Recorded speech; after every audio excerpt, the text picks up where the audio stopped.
Alhamdulillahi hamdan katsiran tayyiban mubarakan fihi kama yuhibbu rabbuna wa yarda. Wa asyhadu an la ilaha illallah wahdahu la syarikalah wa asyhadu anna Muhammadan abduhu wa rasuluhu sallallahu alaihi wa ala alihi wa ashabihi ajma'in. Amma ba'd. Kita lanjutkan kajian kita dari kitab Hilyatu Ahlil Quran fi Adabi Hamalatil Quran.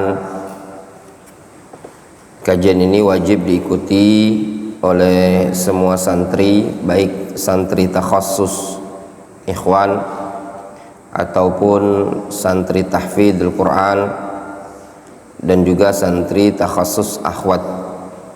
Wajib mengikuti kajian seputar tentang keutamaan Ahlul Quran yang kita kaji setelah sholat subuh.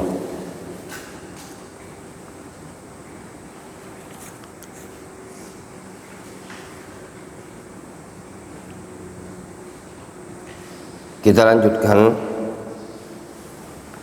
masih pada bab fadlu hafidhul Quran wa manzilatuhu fid dunya, keutamaan penghafal Al-Quran dan kedudukannya di dunia. Pada pertemuan sebelumnya kita telah membaca hadis, atau pada pertemuan sebelumnya kita telah membaca hadis dari Umar bin Khattab radhiyallahu anhu, yang mana Nabi sallallahu alaihi wasallam telah mengatakan, innallaha yarfa'u bihadzal kitabi aqwaman wa yadha'u bihi akharin. Allah azza wajalla mengangkat dengan Al-Qur'an ini suatu kaum dan merendahkan atau menghinakan kaum yang lain dengan Al-Qur'an. Tatkala ada orang yang ingin memuliakan Al-Qur'an, menghormati Al-Qur'an, maka Allah azza wa jalla akan mengangkat derajatnya. Demikian sebaliknya, kalau ada orang yang ingin merendahkan atau menghinakan Al-Quran, maka Allah azza wa jalla akan hinakan pula kehidupan dia di dunia dan di akhirat. Masuk pada hadis yang berikutnya, disebutkan di sini hadis nomor 12. An Abi Mas'udin Al-Ansari Al-Badri radhiyallahu anhu wa anin Nabi sallallahu alaihi wasallam. Ketemu enggak antum halaman 34? Dari Abu Mas'ud Al-Ansari Al-Badri radhiyallahu anhu anin Nabi sallallahu alaihi wasallam, dari Nabi sallallahu alaihi wasallam. Qal, Rasul mengatakan, ya ummul qaumah aqra'uhum li kitabillah, yang mengimami suatu kaum adalah orang yang paling aqra', paling pandai, paling hafal terhadap Al-Quran atau kitabullah. Kata Nabi sallallahu alaihi wasallam, ya ummul qaumah aqra'uhum li kitabillah, yang mengimami suatu kaum adalah yang paling pandai dalam membaca Al-Quran. Yang lain ya, yang tidak punya buku, catat bahasa Indonesia, jangan melamun, dicatat hadisnya. Gani, buka buku tulisnya, catat. Ada, buka buku tulisnya, dicatat.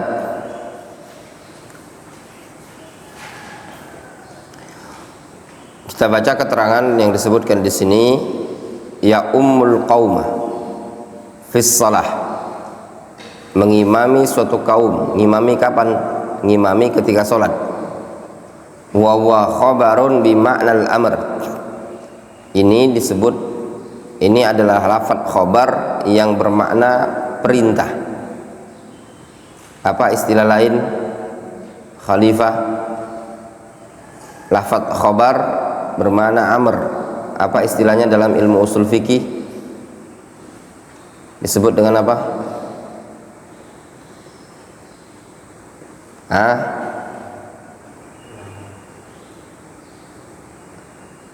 Khobar, kalimat khobar tapi bermakna al-amr, perintah. Apa dalam ilmu usul fikih kemarin kita pelajari istilahnya apa?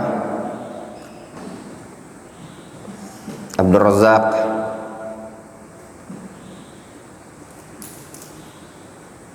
Apa istilahnya?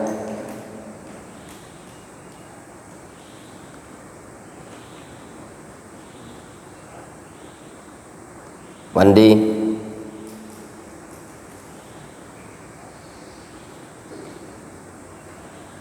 Abu Zainu.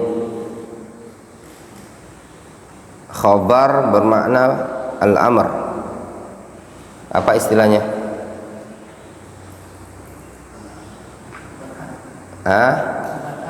Khabar kana.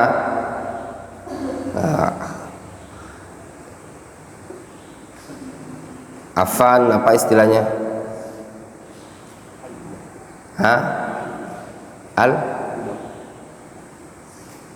Bukan.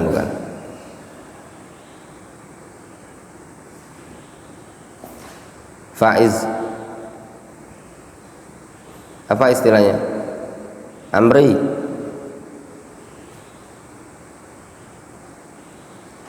Bocor semua, ditinggalkan.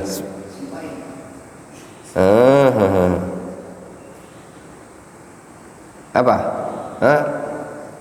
Bocor semua.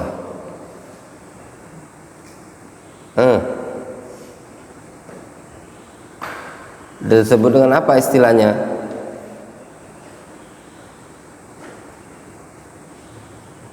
Kalimat dalam bahasa Arab itu ada dua macam. Imma khabar wa imma insya. Ya, insya itu adalah amr, perintah. Kadang juga ada khabar bermakna amr, ya.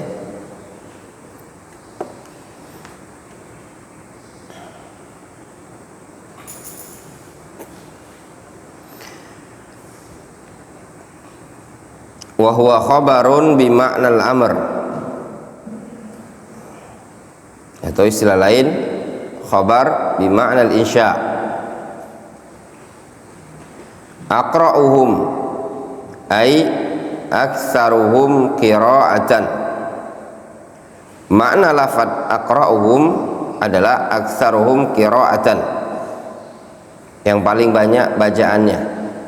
Bimakna ahfazuhum lil Quran, maknanya yang paling hafal terhadap Al-Quran. Sehingga makna dari lafaz ya ummul qauma aqra'uhum li kitabillah, yaitu ya ummul qauma ahfazuhum li kitabillah, yang mengimami suatu kaum adalah yang paling hafal terhadap Al-Quran. Kama jaa musarrahan bihi fil hadits tali, sebagaimana ditegaskan, dijelaskan pada hadis berikut ini. Wa qad dalla zahirul hadis ala izami manzilati hafizil Qur'anil mutqini li qiraatihi.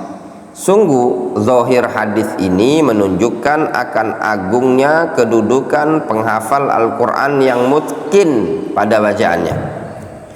Wa annahu huwal muqaddam fi imamatin nas lis salati mutlaqan, bahwasannya dia adalah orang yang muqaddam, lebih didahulukan di dalam mengimami umat manusia ketika salat secara mutlak.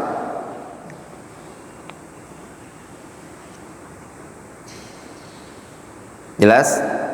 Maknanya hadis ini menunjukkan bahwasannya orang yang hafal Al-Quran memiliki kedudukan di tengah-tengah umat, di tengah-tengah masyarakat. Kenapa? Karena dia adalah orang yang paling berhak untuk dimajukan sebagai imam ketika sholat.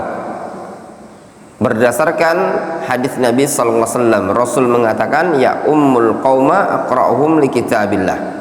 Yang mengimami suatu kaum adalah yang pandai bacaannya terhadap Al-Quran dan juga yang paling hafal Al-Quran tersebut.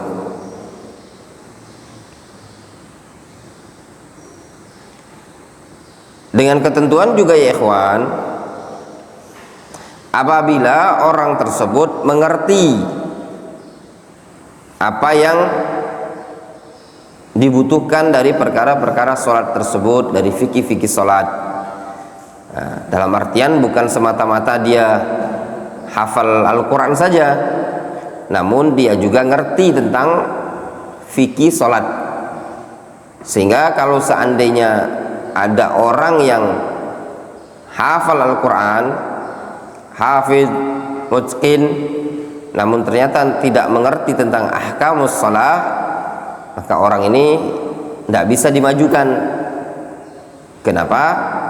Karena dalam sholat tersebut ada aturan-aturan, ketentuan-ketentuan yang kalau seandainya dia tidak paham bisa menyebabkan kekacauan dan bisa menyebabkan fatal.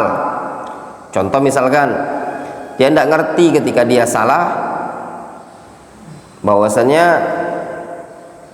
adanya sujud sahwi, ketika lupa ada sujud sahwi. Nanti kalau dia tidak ngerti, nanti buat gaduh jamaah yang di belakang.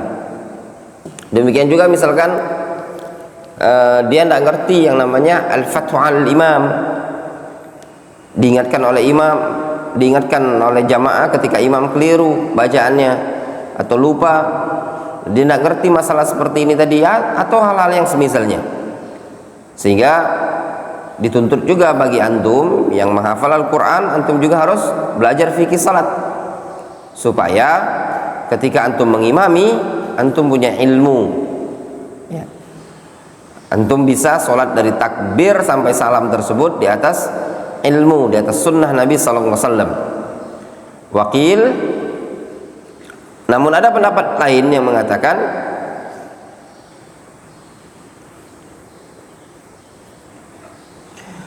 innal afqah muqaddam alaih. Namun ada yang mengatakan orang yang lebih faqih lebih didahulukan dibandingkan hafizul Quran. Wal mas'alatu mabsutatun fi kutubil fiqh wa syuruhil hadis wa laisa hadza maqama iradiha wallahu a'lam.